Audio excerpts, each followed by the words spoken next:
Abuse of Language, Abuse of Power by Josef Pieper. Translated by Lothar, Krauth. The original was written in German in 1974, and then the translation was published in 1988. Chapter 1. The topic of this essay can also be stated as the abuse of language and its relation to the abuse of power. I intend to approach this subject from two different directions. Though these are two distinct considerations, I shall nonetheless try to show their intrinsic connection. One of these considerations is a phenomenon of classic antiquity, Plato's lifelong battle with the sophists, those highly paid and popularly applauded experts in the art of twisting words, who were able to sweet-talk something bad into something good, to turn white into black. They are those people whom Plato, in his dialogues, puts in confrontation with Socrates. To be sure, historicity, don't worry, is not my concern in this. It is rather Plato's position, and this indeed is the other consideration which shall be taken as a paradigm, showing, I believe, something directly relevant for us and for our own situation today. The case can be made that Plato recognized, identified, and battled, in the sophistry of his time, a danger and threat besetting the pursuits of the human mind and the life of society in any era. Anything in what follows that may at first appear to be perhaps a mere historical description and interpretation should therefore, in point of fact, be taken as a commentary on the present. And further, then anything that may sound at first like a mere critique of the present, aimed at our own situation, should also be taken as pointing to a timeless temptation that since the beginning of history has always required mankind's resistance and will require it forever. This timeless character of sophistic phenomenon, transcending any particular age, prompted certain important, indeed disturbing, comments by Hegel. True, he called the sophists of Socrates' time extremely refined and learned people, but such praise in Hegel's manner of speaking sounds somewhat ambiguous. It is precisely such learned refinement, says Hegel, such absolute and unmoored questioning that plucks apart any object and dialectically discredits everything. It is such refined reasoning, an expression repeatedly used by Hegel, that poses the true danger. It almost inevitably leads us, says Hegel, to the conviction that everything can be justified if we look hard enough for reasons. To quote Hegel, you need to have advanced very far in your learning in order to find good reasons even for the most evil of things. All the evil deeds in this world since Adam and Eve have been justified with good reasons. Hegel, therefore, sees here a danger clearly intrinsic to the human mind, being part of its nature, a danger that can perhaps be overcome but never entirely avoided. And this danger could become all the more threatening the more highly man's power of judgment, that is, his mental formation, is perfected. Granted, what the accepted monographs say about the sophists may indeed be correct. Werner Jaeger, for one, sees in the sophists the early humanists.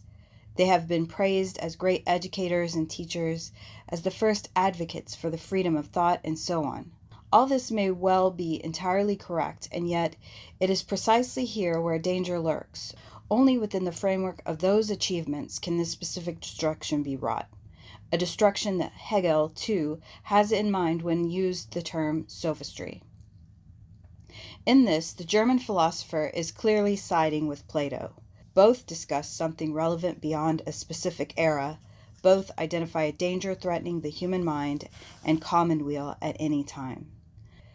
But of course it is not only the sophist phenomenon itself that thus may assume an updated and contemporary interest and relevance, and as the human mind progresses in terms of ever greater sophistication, so also will the sophist phenomenon probably become ever more acute. The sophists are not as remote to us as we may imagine, says Hegel.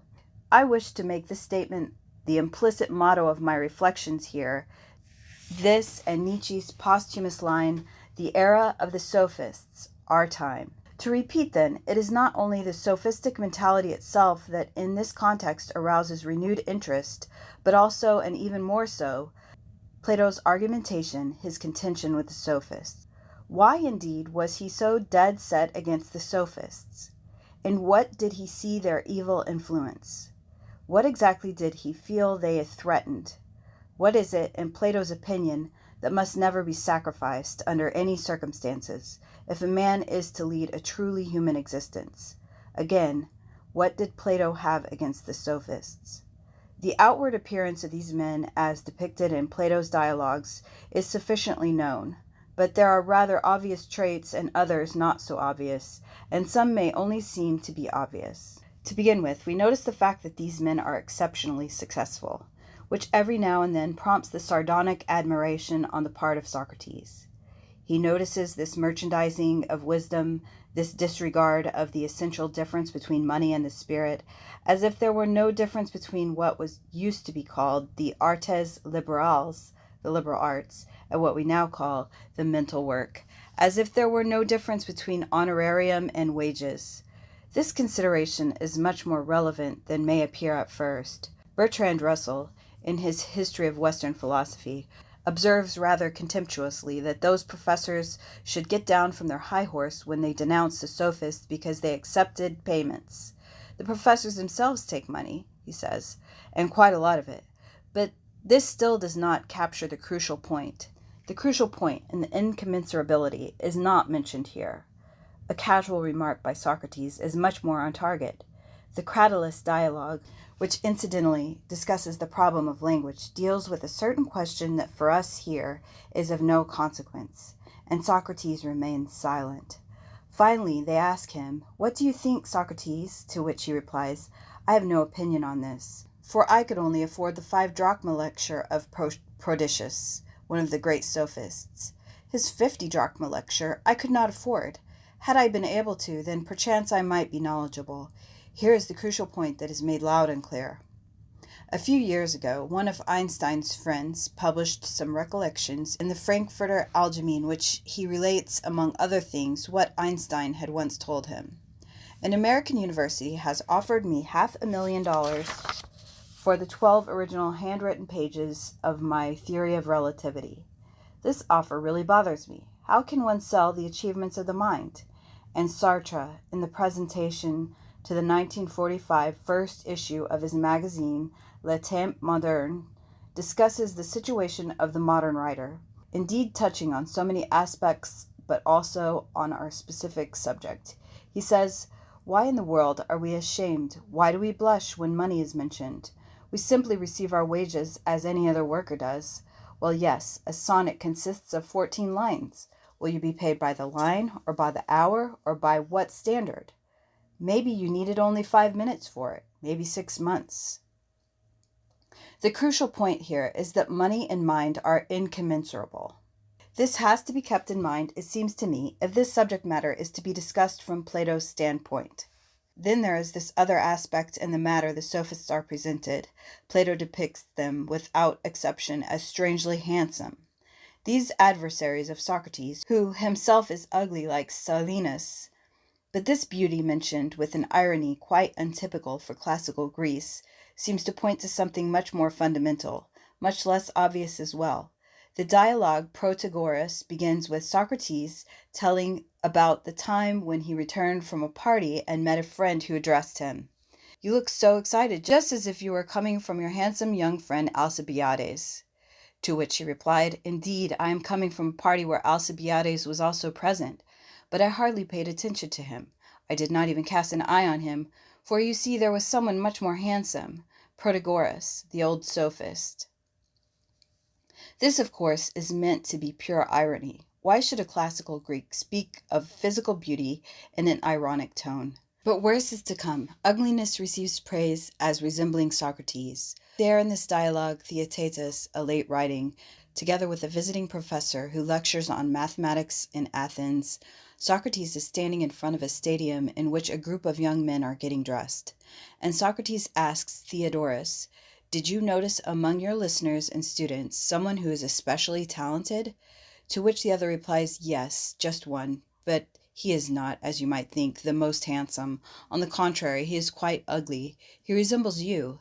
The same flat nose, the same protruding eyes." Then the lads come rushing out, and the one in question is called over by Theodorus. "Theaetetus," the name providing the title for the entire dialogue.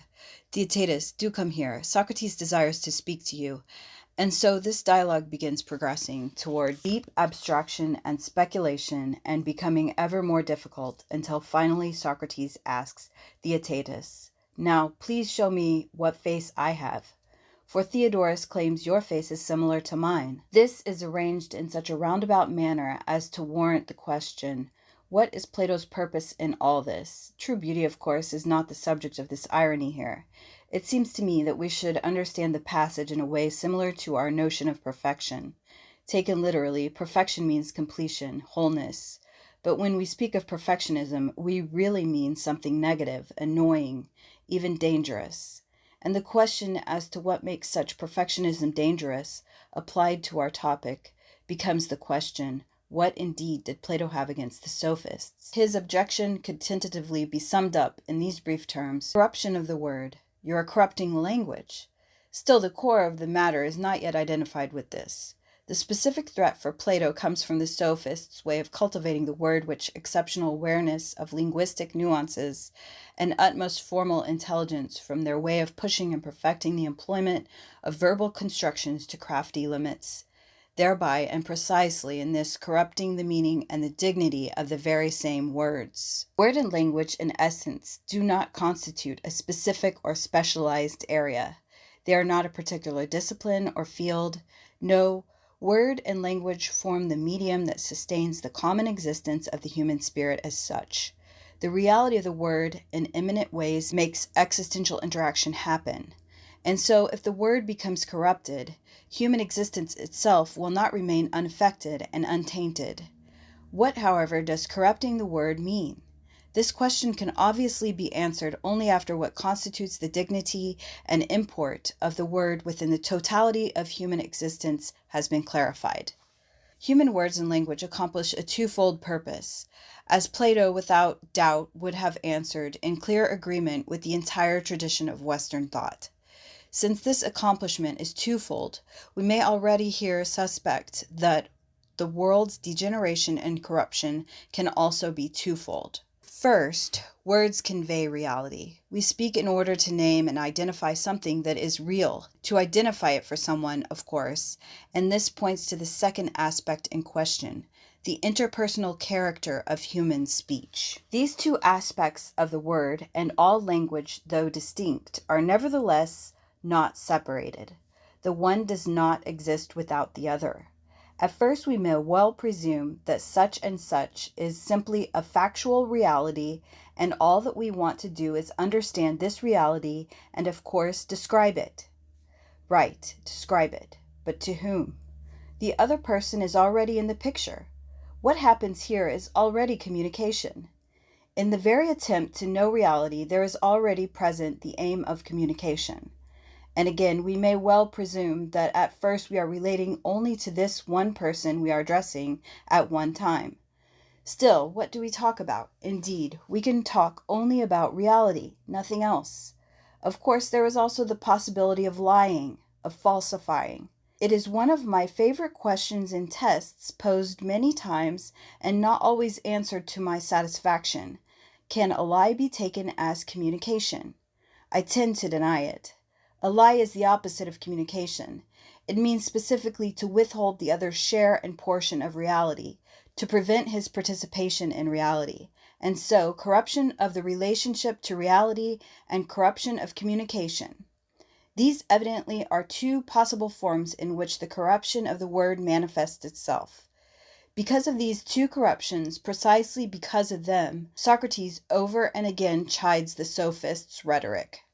The artistry with words. This is, in Plato's dialogues, the constantly repeating lament and accusation, and to realize their astonishingly modern relevance, all we have to do is sum them up.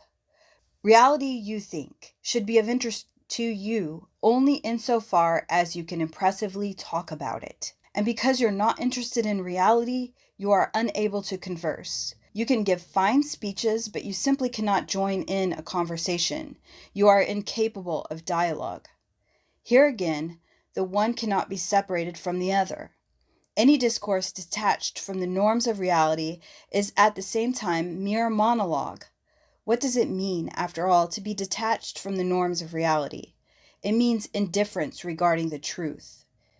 To be true, indeed, to be determined in speech and thought by what is real. And I do not think it to be simply a suggestive literary touch, though Plato would not be above that, when in his dialogues he depicts the man who claims as his business the dealing with words, the formal cultivation of how to best employ the words, as a nihilist. Gorgias. He is, of course, a historical figure. We do know some of the opening sentences of his writings, and the very first sentence states that nothing is. This Gorgias does not by any means intend to deny the existence of countless facts that lead to even more countless news reports and commentaries. What he does intend to say is this: there is no such thing as being, endowed as it were with normative authority that the one who speaks would have to respect or would be able to respect. The orientation toward reality, truth itself, and this is what it amounts to, can in all honesty not be the decisive concern of those who aim at verbal artistry. To raise such a question already reveals total ignorance of essential requirements in the art of composing words. A writer can be defined as someone whose second nature is the conviction that the content of his thoughts and writings does not matter in the least. This statement, a very dogmatic statement, is it not? It is a quotation. It does not come from a sophist of Plato's dialogues, but rather from an important contemporary German author. Gorgias could have said the same thing, as he in fact expressed a similar idea. What is decisive is not what you say, but how you say it. Its composition, its expression, its form. On the surface he is right, of course. It is not the subject matter, but the creative form that constitutes the linguistic piece of art. Still, Plato's concern points towards something else, and he insists on it, and he challenges us with it, and even challenging himself in his own profound sensitivity for linguistic form, the possibility that something could well be superbly crafted, that it could be perfectly worded and brilliantly formulated, strikingly written, performed, staged, or put on the screen, and at the same time its entire thrust and essence be false, and not only false, but outright bad, inferior, contemptible, shameful, destructive, wretched, and still marvelously put together.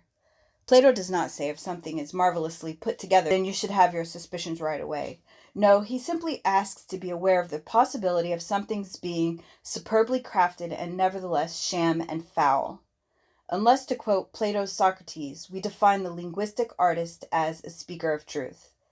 The very moment such a notion is spelled out, we are a part of a controversy. Controversy would even be a very mild term for this ensuing reaction, not different from Plato's times. Still, Socrates does not really trust the words of his conversation partner, Gorgias. He does not believe that verbal expressions, unconcerned about any truth, aim at nothing but pure form, daring images, superb style, and the achievement of new means of expression. The illusion, however, that this is the case, that exclusively or at least primarily this really happens, such a deceptive illusion may well persist for some time within the ivory tower of modern literary business, maybe even for an extended span of time. But Socrates compels Gorgias himself to debunk this presence. He forces Gorgias to admit that such sophisticated language, disconnected from the roots of truth, in fact pursues some ulterior motives, that it invariably turns into an instrument of power, something it has been by its very nature right from the start. And with this we have identified the other aspect of the corruption of the world, the destruction of its nature as communication. This particular issue, however, is somewhat obscured by the rather stilted terminology we have put up with in all translations of Plato, especially in this particular area, so that the authentic message of Plato's reflections is grasped only with difficulty. There we read the art of persuasion, of flattery, of flattering speech, and the art of flattery. Such talk, obviously, does not raise the proverbial eyebrows of anybody. It has Hegel, who declared that the task of philosophy is not at all to raise anybody's eyebrows, but my point here is to show the underlying rather provocative modern relevance. The very moment, as I have stated, that someone in full awareness employs words, yet explicitly disregards reality. He, in fact, ceases to communicate anything to the other. This the reader may more or less have accepted, but an instrument of power? Is this not too strong and too overbearing an expression?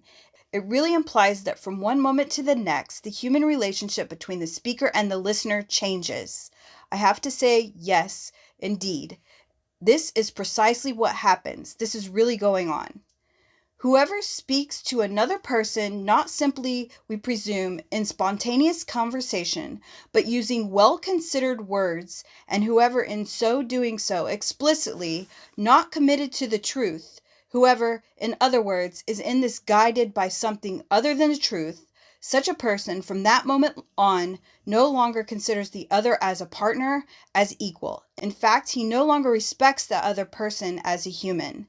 From that moment on, to be precise, all conversation ceases. All dialogue and all communication come to an end. But what, then, is taking place? This very question is answered by Socrates with an old-fashioned term, flattery. What takes place could perchance be flattery. Now, doggone to stay with Socratic idiom, what does that flattery mean? We no longer use this term in such a context. It has lost its bite, yet the subject matter itself is as relevant as ever. What then is flattery? Flattery here does not mean saying what the other likes to hear, telling him something nice, something to tickle his vanity. And what is thus said is not necessarily a lie either. For example, I might meet a colleague and say to him, I've read your recent article and I'm fascinated. It could well be that I have not read the article and I am therefore anything but fascinated. This does not yet amount to flattery. Or else I might indeed have read the article and I really am fascinated, and what I said was flattery. Nevertheless, in what lies the distinction? What makes the difference? The decisive element is this: having an ulterior motive. I address the other not simply to please him or to tell him something that is true. Rather, what I say to him is designed to get something from him. This underlying design makes the message of flattery, even in the popular meaning of the word. The other, whom I try to influence with what he likes to hear, ceases to be my partner. He is no longer a fellow subject. Rather, he has become for me an object to be manipulated, possibly to be dominated, to be handled and controlled. Thus, the situation is just about the opposite of what it appears to be. It appears, especially to the one that is flattered, as if a special respect would be paid, while in fact this is precisely not the case. His dignity is ignored. I concentrate on his weaknesses and on those areas that may appeal to him, all in order to manipulate him to use him for my purposes. And insofar as words are employed, they cease to communicate anything. Basically, what happens here is speech without a partner, since there is no true other. Such speech, in contradiction to the nature of language, intends to manipulate. The word is perverted and debased to become a catalyst, a drug as it were, as is such administered. Instrument of power may still seem a somewhat strong term for this. Still, it does not seem far-fetched any longer. The relevance of all this becomes evident as soon as we ask ourselves in what areas we might find such flattery nowadays. Immediately this counter-question arises: is there still any area of life at all free from it, any corner where I'm spared such flattery designed to manipulate me, to make me buy something, for instance? And yet the slogans of our advertisements may still be relatively harmless examples. Maybe it is, after all, not so harmless that this form of communication has become commonplace, and it is accorded a commonplace in our daily life. All the more questionable may be the fact that an inside knowledge, the psychoanalytical knowledge of man, is unscrupulously employed in this business. We should also consider how these ubiquitous commercials in turn possess the power to influence human attitudes, as these commercials propagate a dream world primarily by glorifying human weaknesses. Not that we should see the devil in every corner. We may indeed deny any serious threat in a kind of flattery that emphasizes our obvious sophistication, acknowledges us as connoisseurs, as being with it, and youthful, and whatever else, so we buy this brand of cigarettes, or that aftershave, or this specific whiskey. Still, it can hardly be denied that our language through all this indeed progressively loses its character as communication, as it more and more tries to influence while less and less saying anything. I have only to walk through any town or city and observe the billboards advertising cigarettes.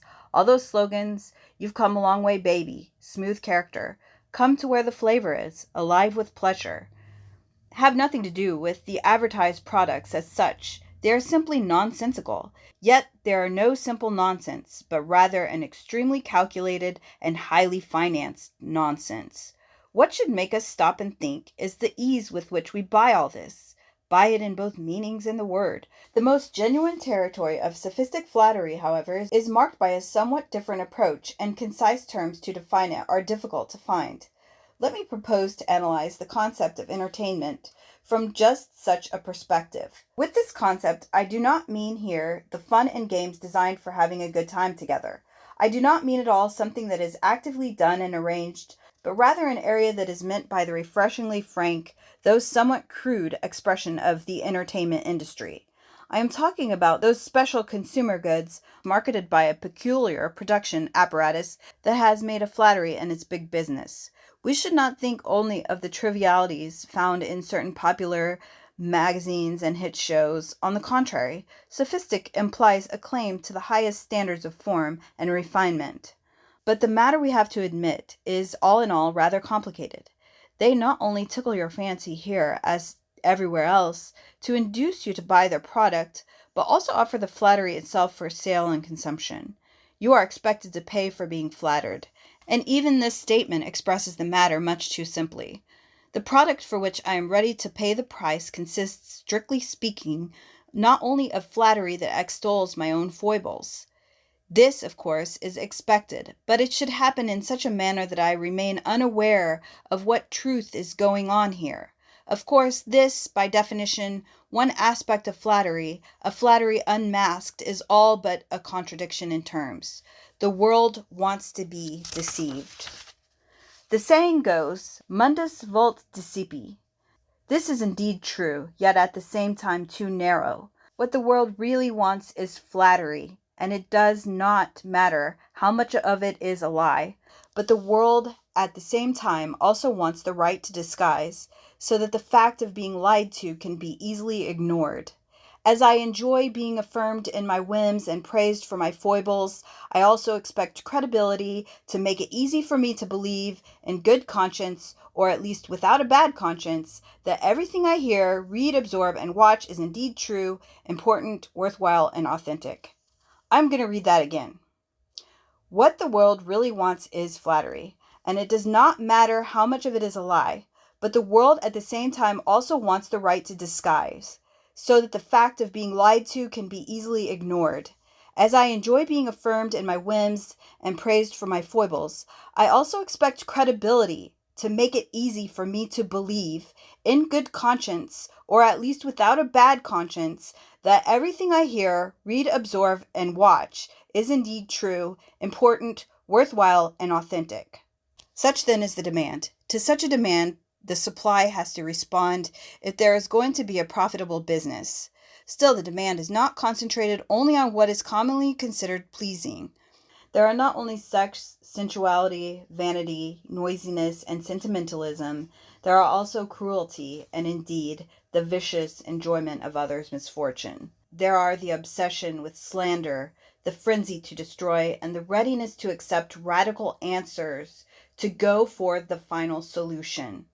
All these weaknesses need flattery, yet not just plain flattery. No, there has to be credibility. There have to be convincing reasons. In Hegel's words, to succeed in such a task is without doubt a demanding enterprise. Even Socrates loses all his irony in conceding this point to the sophists.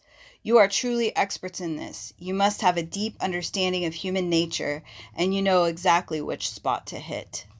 Such an endeavor, however, clearly carries with it the promise of boundless success. It can obviously thrive only within the medium of language. Language taken in its most general meaning: speech, song, print, pictures, movies, and broadcast.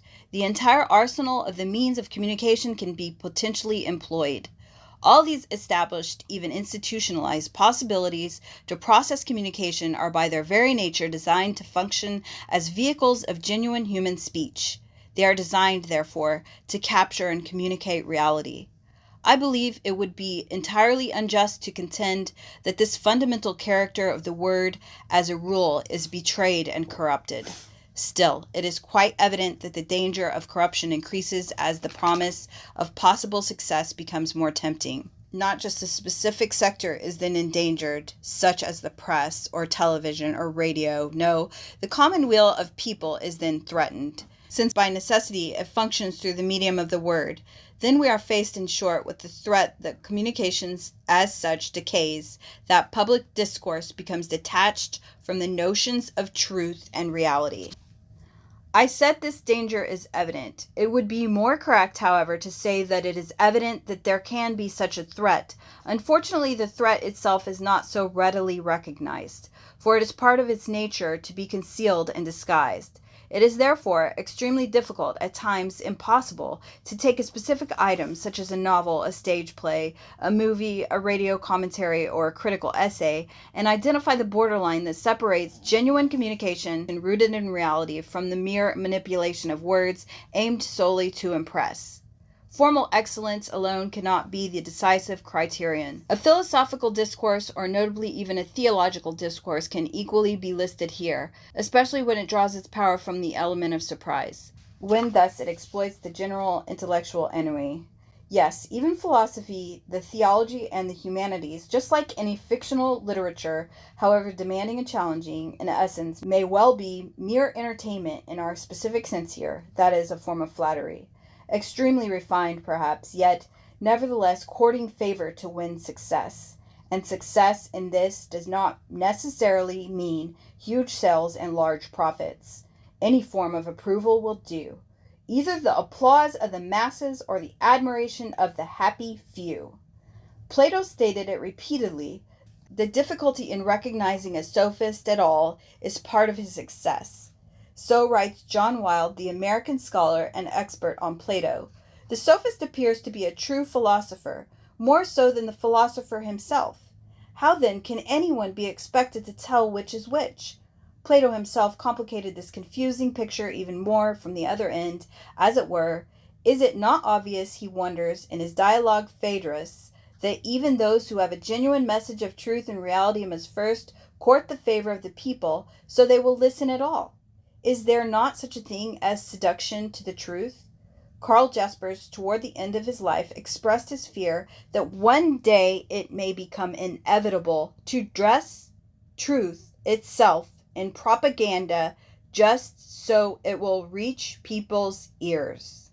And then there is Soren Kierkegaard, who, to be sure, should find us on guard, for he loved irony. In his late years, he wrote a small volume on the approach employed in my literary activity, in which he summed up this approach with, cajole them into the truth. First, so says Kierkegaard, you have to tell them something nice, aesthetic, to capture people's attention, launch the boat, as it were. And then, when it is floating along, let it run aground, namely on the rock of truth.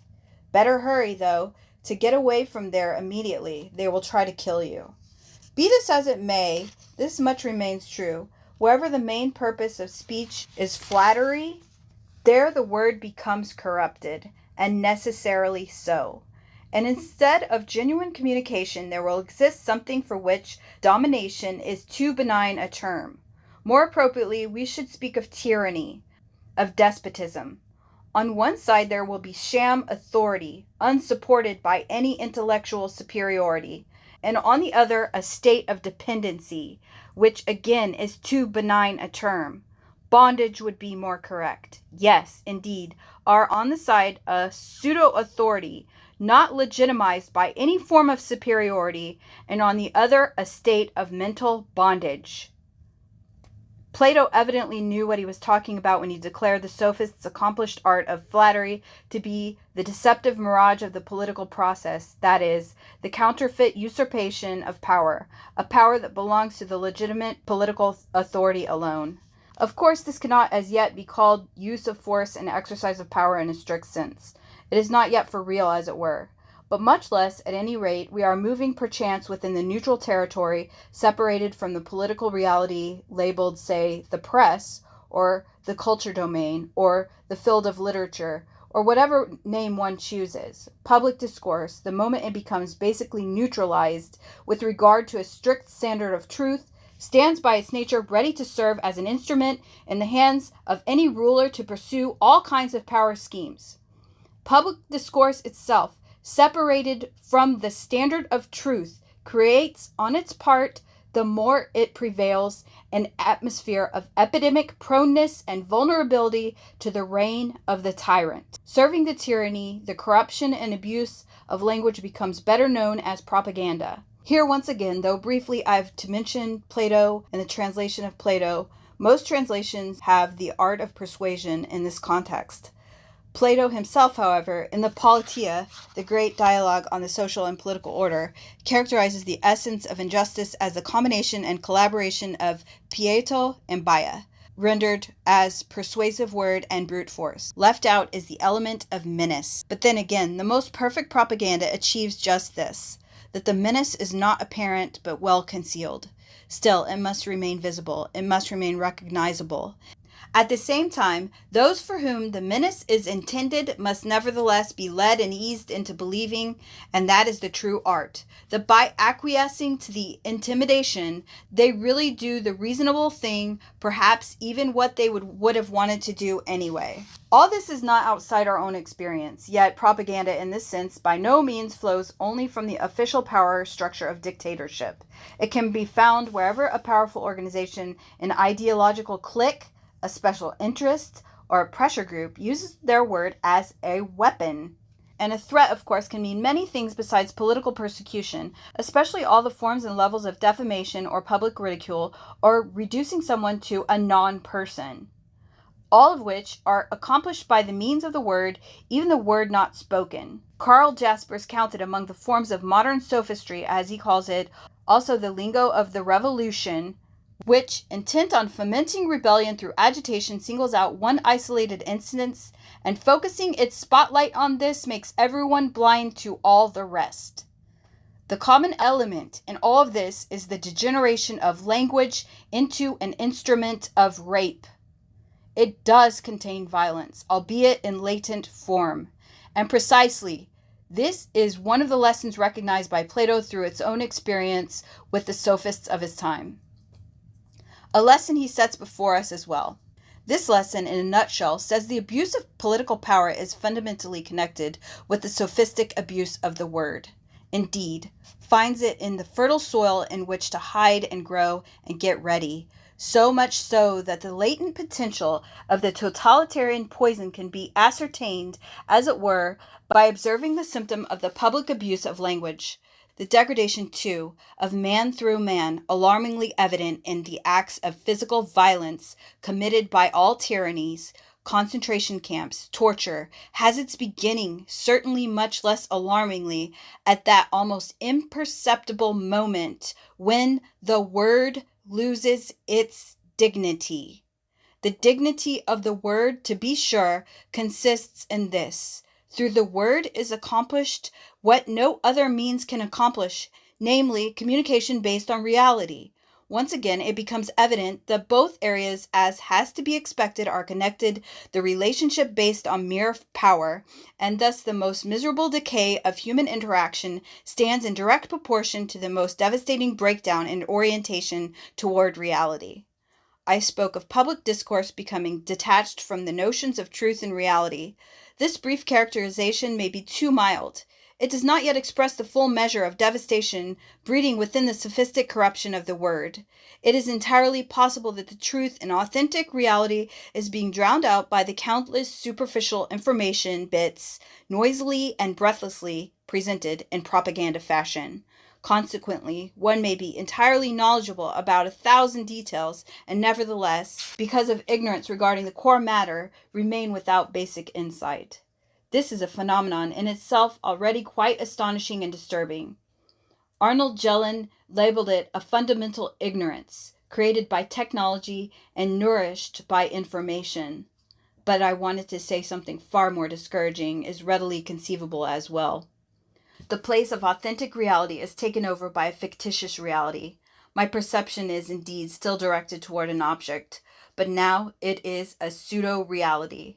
deceptively appearing as real, so much so that it becomes almost impossible anymore to discern the truth. Plato's literary activity extended over 50 years, and time again he asked himself anew, what is it that makes the sophist so dangerous? Toward the end, he wrote one more dialogue, The Sophist, in which he added a new element to his answer. The sophists, he says, fabricate a fictitious reality, that the existential realm of man could be taken over by pseudo-realities whose fictitious nature threatens to become indiscernible is truly a depressing thought. And yet this Platonic nightmare, I hold, possesses an alarming contemporary relevance. For the general public is being reduced to a state where people not only are unable to find out about the truth, but also become unable to even search for the truth because they are satisfied with this deception and trickery that have determined their convictions, satisfied with a fictitious reality created by a design through the abuse of language. This, says Plato, is the worst thing that the sophists are capable of wreaking upon mankind by their corruption of the word. There is now the ancient saying, corrupto optimi pessima, the best corrupted becomes the worst. Those who have some notion about the worst must also, according to this saying, have a notion about what is best. We have to say, of course, that Plato is not simply taking an anti-sophist stance.